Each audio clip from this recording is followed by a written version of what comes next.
ప్రపంచంలో మీరెక్కడున్నా మీ పేరుతో పూజలు హోమాలు నిర్వహించబడును. వేద మందిర్. ఓం గం గణపతయే నమః. స్వర్ణలక్ష్మి నమస్తే అస్తు. పరబ్రహ్మ స్వరూపిణి రాజ్యం దేహి ధనం దేహి సర్వకామాంచ దేహి మే.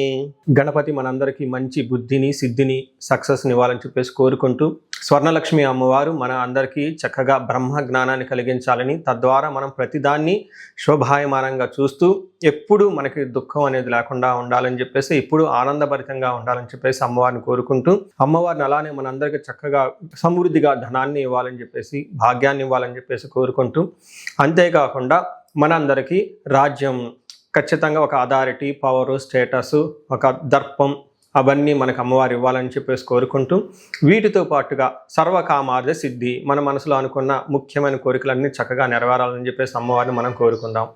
సో మనం జూలై మంత్ రాశి ఫలాల గురించి మాట్లాడుకుంటున్నాం కాబట్టి, జూలై మంత్ చాలా ముఖ్యమైన అనేక రకాలైన విశిష్టతతో కూడుకొని ఉంది.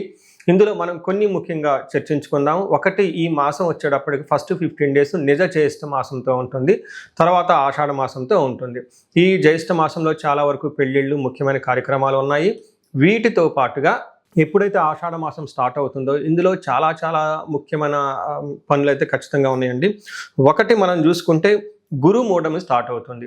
ఎప్పుడైతే గురుమూఢం స్టార్ట్ అవుతుందో, ఈ గురుమూఢమి మనకి జూలై 15 నుంచి ఆగస్టు 13 వరకు ఉంది. ఈ డేట్స్లో మనకి వివాహాలు కానివ్వండి, గృహ ప్రవేశాలు లాంటివి శుభకార్యాలు ఎక్కువగా చేయరు.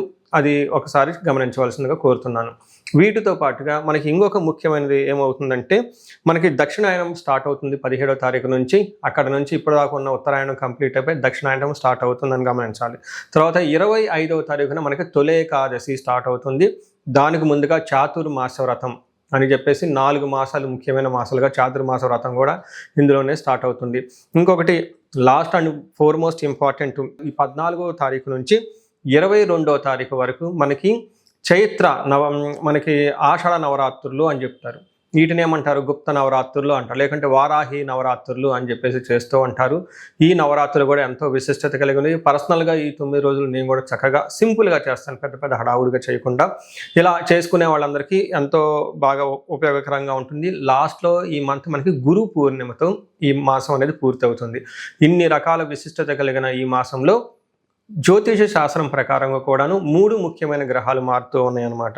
ఆ గ్రహాలు మనం ఏంటో చూసుకుంటే, జూలైలో 4వ తారీఖు, 7వ తారీఖు, 16వ తారీఖు, 21వ తారీఖు, ఇలా జూన్ అంటే 3 గ్రహాలు మారుతున్నాయి. ఈ మారి గ్రహాలు శుక్రుడు, బుధుడు, సూర్యుడు గ్రహాలు కూడా ఉన్నాయి. 4వ తారీఖు వచ్చేటప్పటికి శుక్రుడు, బుధుడు వచ్చి 7వ తారీఖు, 16వ తారీఖు సూర్య భగవానుడు మారుతూ ఉన్నారనమాట. ఈ యొక్క 3 గ్రహాల యొక్క ప్రభావం మనకి జూలై మంత్లో ఎలా ఉండబోతుందో మనం తెలుసుకుందాం. సో మనం కన్యరాశి ఫలితాలు చూసుకుంటే మిక్స్డ్గా ఉందని మనం చెప్పుకోవచ్చు. మనం జనరల్గా 4 గ్రహాలు మంత్లీ మారుతూ ఉంటాయి. అవి సూర్యుడు, కుజుడు, బుధుడు, శుక్రుడు. ఈ 4 గ్రహాలు దాదాపు నెలకు ఒకసారి మారుతూ ఉంటుంది. కుజుడు మాత్రం 40 డేస్కి మారుతూ ఉంటాడు. మనం ఎప్పుడైతే మంత్లీ ఫలాలు చెప్పుకుంటూ ఉంటాం, ఈ 4 గ్రహాల యొక్క ప్రభావాన్ని మనం మనసులో పెట్టుకొని చెప్పడం జరుగుతూ ఉంటుంది. అందులో భాగంగా 4 గ్రహాలు చూసుకుంటే 2 గ్రహాలు చాలా అనుకూలంగా ఉంది ఈ రాశి వాళ్ళకి, 2 గ్రహాలు మాత్రం మిక్స్డ్గా ఉంది. అంటే టోటల్గా ఒక 70% బాగుంది, కానీ ఒక 30% కొంచెం ప్రాబ్లమాటిక్గా ఉందని గమనించుకోవాలి. మనం విషయాలు డీటెయిల్గా కనుక చూసుకుంటే, కన్యరాశిలో ఇందులో పాదాలు ఉత్తర 2, 3, 4 పాదాలు, హస్త 1, 2, 3, 4 పాదాలు, చిత్త 1, 2 పాదాలు అంతా ఈ రాశిలో ఉంటారు. పేరు బలం బట్టి మనం చూసుకుంటే టో, పా, పీ, పో, ఠా, నా, పే, పో అన్న లెటర్స్ అంతా కూడా ఈ రాశిలో ఉంటారని గమనించాలి. మనకి మహర్షులు సూక్ష్మ గోచారం, లఘు గోచారం అన్న కాన్సెప్ట్ ఇచ్చారండి. ఈ కాన్సెప్ట్ ప్రకారం చూసుకుంటే ఎలా ఉంటుందంటే, 4 గ్రహాలు విత్తలాభం, దేహరుజం, శేష సౌఖ్యం, అర్ధప్రాప్తిం అని చెప్తారు. అంటే 4 ముక్కల్లో సింపుల్గా చెప్పాలంటే, వీళ్ళకి ఈ టైంలో ధన ప్రవాహం వచ్చే అవకాశం ఎక్కువగా ఉంది, శారీరకంగా హెల్త్ కాంప్లికేషన్స్ ఉండే అవకాశం ఎక్కువగా ఉంటుంది, ఆల్రౌండ్ ప్రాస్పెరిటీ ఉంటుంది, ఫైనాన్షియల్గా కూడా అభివృద్ధి ఉంటుందని మనం చెప్పుకోవచ్చు అనమాట. మనం ఒక్కొక్క గ్రహాన్ని చూసుకుంటే, సూర్యుడు 11వ స్థానంలో ఉండటం ఒక మంచిది. సూర్యుడు గ్రహరాజు కాబట్టి ఆయన ఎంత చక్కగా బాగుంటే మిగతా అన్ని గ్రహాలు కూడా దాదాపు అనుకూలంగా ఉంటాయని మనం చెప్పుకోవచ్చు. సూర్యుడు 11వ రాశిలో ఉండటం వల్ల మనకి సంస్కృతంలో మహర్షులు ఏం చెప్తారంటే, అర్ధచ్చ స్వకులాచార గృహే నిత్య ఉత్సవం శుభం నిత్య మాధుర్య భుక్తిచ్చ లాభే ఏకాదశి అని చెప్తూ ఉంటారు. అంటే ఏకాదశిలో 11వ స్థానంలో రవి ఉంటే ఏమవుతుంది, అర్ధచ్చ ధనానికి సంబంధించి చాలా బాగుంటుంది. స్వకులాచార అంటే ఇంట్లో ఉత్సవాలు సెలబ్రేషన్ చేసుకోవటం, పెద్దవాళ్ళు చెప్పిన విధంగా అన్ని పనులు చేసుకోవటం, ఇంతే కాకుండా గృహే ఉత్సవం శుభం, గృహములో ఉత్సవం జరుగుతుంటుంది, శుభకార్యాలు జరుగుతూ ఉంటుందని చెప్తూ ఉంటారు. నిత్య మాధుర్య భుక్తిచ్చ, నిత్యం ప్రతిరోజు చక్కగా మంచి తీపి పదార్థాలు తింటూ ఉత్సాహంగా చలాకీగా ఉంటారని చెప్పుకోవచ్చు. ఇది సూర్యుడు చాలా మంచి చేస్తున్నాడని చెప్పుకోవచ్చు. అయితే కుజుడు కొంచెం మిక్స్డ్గా ఉంది. కుజుడి విషయంలో కొంచెం జాగ్రత్తగా ఉండాలి. కుజుడు ఏం చేస్తారు అంటే, కుజుడు 9వ స్థానంలో ఉండటం వల్ల అశనాచ్చ ధనశూన్యం శోషణం దేహపీడనం స్థానానాశనం విరోధం చ నవమస్తద్ భవేత్ భృగు అంటారు. అంటే 9వ స్థానంలో నవమస్తద్ భవేత్ ధారాసుతే. ఇప్పుడైతే 9వ స్థానంలో కుజుడు ఉంటే ఏమవుతుందంట, అశనాచ్చ అంటే అన్న వస్త్రాలకు కొంచెం ఇబ్బందులు పడే అవకాశం ఎక్కువగా ఉంటుంది. దేహ శోషణం, శారీరకంగా ఫిజికల్గా కొంచెం టైర్డ్నెస్ అయ్యే అవకాశం ఎక్కువగా ఉంటుంది. స్థాననాశనం విరోధం, గొడవలు పడే అవకాశం ఎక్కువగా ఉంటుంది. అంతేకాకుండా మీకున్న పదవిలో కానివ్వండి, పొజిషన్లో కానీ అవమానాలు జరిగే అవకాశం ఎక్కువగా ఉంటుంది. కొంతమందికి కుజుడు సరిగా లేకపోతే జాబులు పోయే అవకాశం కూడా ఎక్కువగా ఉంటుంది. కొంచెం ఇబ్బంది, మీ స్టేటస్ స్థితి గతిలో కొంచెం ఇబ్బంది పడే అవకాశం ఉంటుందని గమనించుకోవాలి. అయితే బుధుడు 10వ స్థానంలో ఉండటం వల్ల ఉద్యోగంలో చాలా చక్కగా బాగుంటుంది, పదోన్నతి ఉంటుంది, శాంతి ఉంటుంది, జయప్రదంగా ఉంటుంది, ధన ప్రవాహంగా కూడా ఉంటుందని గమనించుకోవచ్చు. అయితే వీళ్ళకి 12వ స్థానంలో శుక్రుడు ఉండటం ఇది మిక్స్డ్ రిజల్ట్ని ఇస్తుందని చెప్పుకోవచ్చు. శాస్త్రపీడం చోరబాధ అతిక్రయం మహాద్భయం కృషి రవ్యాధి సర్వ విఘ్నం స్యాత్.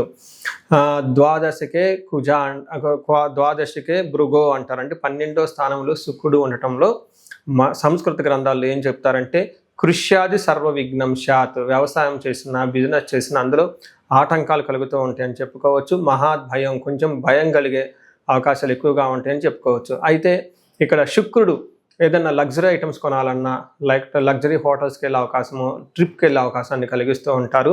ఒక రకంగా చెప్పాలంటే చక్కగా విలాసవంతమైన జీవితానికి డబ్బులు ఖర్చు అవకాశం కూడా ఉంటుందని గమనించుకోవచ్చు. సో చూసారు కదండి, ఈ రాశి వాళ్ళకి కొంచెం మిక్స్డ్గా ఉంది అని మీరు గమనించుకోవాలి. కొన్ని విషయాల్లో బాగుంది కూడాను, ఎక్కడెక్కడ కొంచెం ప్రతికూలంగా ఉందో ఆ విషయాల్లో కొంచెం మీరు ఆలోచించుకొని నిదానంగా డెసిషన్ తీసుకుంటే చాలా బాగుంటుంది. నెక్స్ట్ మనకి నక్షత్రాల ప్రకారం కూడా చూసుకుంటూ ఉంటాం. నక్షత్రాల ప్రకారం చూసుకుంటే ఉత్తర ఫాల్గుని, హస్త, చిత్త నక్షత్రాలు ఉంటాయి. ఉత్తర ఫాల్గుని నక్షత్రం వాళ్ళకి లాభప్రదంగా ఉంటుంది. పరవాసము, ఫారిన్లో ఉండే అవకాశం ఎక్కువగా ఉంటుంది. వీళ్ళకి అతి భయము నాశనము, అనుకున్న పనులు ఏదో కాకుండా ఇబ్బంది పడిపోయే అవకాశం ఉంటుంది. తర్వాత అతిగా భయపడే అవకాశం కూడా ఉంటుంది. హస్త నక్షత్రం వాళ్ళకి క్షేమంగా ఉంటారు. దేహ పీడనము, అతి భయము, పరవాసము చూపిస్తూ ఉంటుంది. నెక్స్ట్ చిత్తా నక్షత్రం వాళ్ళకి లాభప్రదంగా ఉంటుంది, క్షేమంగా ఉంటుంది ఈ మంత్ అంతా. అయితే వీళ్ళకి ఛాలెంజ్ ఏంటంటే శారీరకంగా ప్రాబ్లమ్స్ ఉంటాయి, అనవసరంగా అతిగా భయపడే అవకాశం కూడా ఎక్కువగా ఉంటుంది. సో ఇది మీరు అతి భయము, కుజుని వల్ల భయపడే పరిస్థితులు ఉంటాయని గమనించుకోవాలి. ఇంతే కాకుండా వీళ్ళకి హస్త నక్షత్రం వాళ్ళు పర్టికులర్గా పూర్వకాలంలో పశునాశనం అంటారు. ఎవరైనా అగ్రికల్చరల్ ఇలాంటి ఎవరైనా ఉంటే వాళ్ళకి పశువులకు కొంచెం ప్రాబ్లం వచ్చే అవకాశం ఉంటుంది.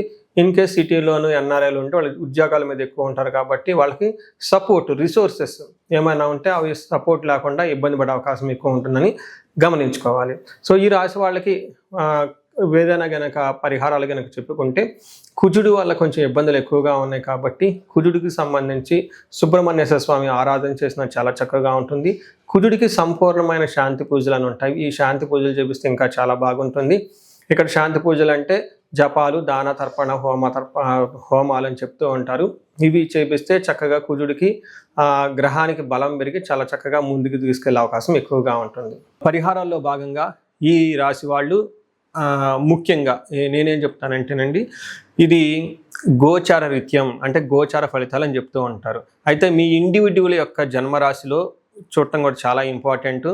ఈ గోచార రీత్యాలతో పాటు మీకు ఇండివిడ్యువల్గా ఉన్న దశాభుక్తి ఏంటి, ఏమైనా శాపాలు ఉన్నాయి, ఏమైనా గ్రహ దోషాలు ఉన్నాయో జ్యోతిష శాస్త్రంలో ప్రకారం అనాలిసిస్ చేసుకోవడం చాలా ఇంపార్టెంట్. ముఖ్యంగా ఎవరికైతే ఏజ్ 40 years ±5 years ఉంటుంది, అంటే 35 to 45 years ఏజ్ ఉండి మధ్యలో మీకు ఎక్కడైనా కనుక కెరీర్లో గ్యాప్ వచ్చినా, లేదంటే అనుకున్న పనులు కాకపోతున్నా, మధ్యలో స్టాగ్నేట్గా అనిపించినా, లేదంటే ఏదైనా ఒక గందరగోళమైన పరిస్థితి, కయోటిక్ పరిస్థితిలో మీరు ఇన్వాల్వ్ అయ్యారు, తెలవకుండా అవుట్ ఆఫ్ యువర్ కంట్రోల్ వెళ్తూ ఉంది అనుకుంటే ఖచ్చితంగా మీ జన్మ జాతకం చూపించుకోవడం చాలా చాలా ఇంపార్టెంట్. ఎందుకు అంటే మనకు మోడర్న్ సైకాలజీలో, మోడర్న్ సైన్స్లో ఇది మిడ్ లైఫ్ క్రైసిస్ అంటారు. కానీ జ్యోతిష శాస్త్రం దీనికి చాలా విధాలైన పరిష్కారాలను చూపిస్తుంది. ఈ టైంలో 2 ముఖ్యమైన విషయాలు జరుగుతూ ఉంటుంది. అలా మీ గ్రోత్ కనుక ఆగిపోయి ఉంటే, ఫస్ట్ మీకేమైనా శాపాలు ఉన్నాయా, ఆ శాపాలు ఈ టైంలో యాక్టివేట్ అయ్యా అని చూసుకోవాలి. రెండోది, ఈ టైంలో మీకు నడుస్తున్న దశాభుక్తుల యొక్క గ్రహాల యొక్క ఏమైనా దోషాలు ఉన్నాయా, ఈ 2 కారణాలు ఏంటో తెలుసుకొని వాటికి సంబంధించిన విశ్లేషణ చేసుకొని చక్కటి పరిష్కారాలు చేసుకొని పరిహారాలు చేసుకుంటే లైఫ్ 10 అంతలు ముందుకెళ్ళే అవకాశం ఎక్కువగా ఉంటుంది. నా దగ్గరకు వచ్చే క్లయింట్స్లో ఎక్కువగా ధనానికి ఇబ్బంది పడుతున్న వాళ్ళు స్వర్ణలక్ష్మి విశేష హోమం చేయించుకుంటూ ఉంటారు. శత్రు బాధలు విపరీతంగా ఉన్నవాళ్ళు మనకు వచ్చేటప్పుడు చండీ హోమం చేయించుకుంటూ ఉంటారు. వీటితో పాటుగా ఎవరికైనా హెల్త్ బాగలేకపోతుంటే ఆయుష్ సూక్త్యం, మహామృత్యుంజయ హోమం చేయించుకుంటూ ఉంటారు. భార్యాభర్తల కోసం అన్యోన్య దాంపత్య పాశుపత అభిషేకము లేదా విశ్వావసు గంధర్వరాజ హోమము ఇవన్నీ చక్కగా చేయించుకుంటూ ఉంటారు. ఎలాంటి పరిస్థితులు మీకున్నా, ఎలాంటి సమస్యలు మీకున్నా, లేదంటే ఎలాంటి క్లారిఫికేషన్ మీకు కావాలనుకున్నా కానీ, ఫ్యూచర్ గురించి ప్లాన్స్లో కన్ఫ్యూజన్ ఉన్నా కానీ ఒక్కసారి మీ జన్మ జాతకం చూపించుకొని ఆ జాతకంలో ఏ ప్రకారంగా ఉందని తెలుసుకొని చక్కటి పరిష్కారాలు చేసుకుంటే లైఫ్ అనేది 10 అంతలు ముందుకెళ్ళే అవకాశం ఉంటుంది. మీ అందరికి అష్టైశ్వర్యాలు కలగాలని, భోగభాగ్యాలు కలగాలని చెప్పేసి నేను కోరుకుంటున్నాను. నమస్తే.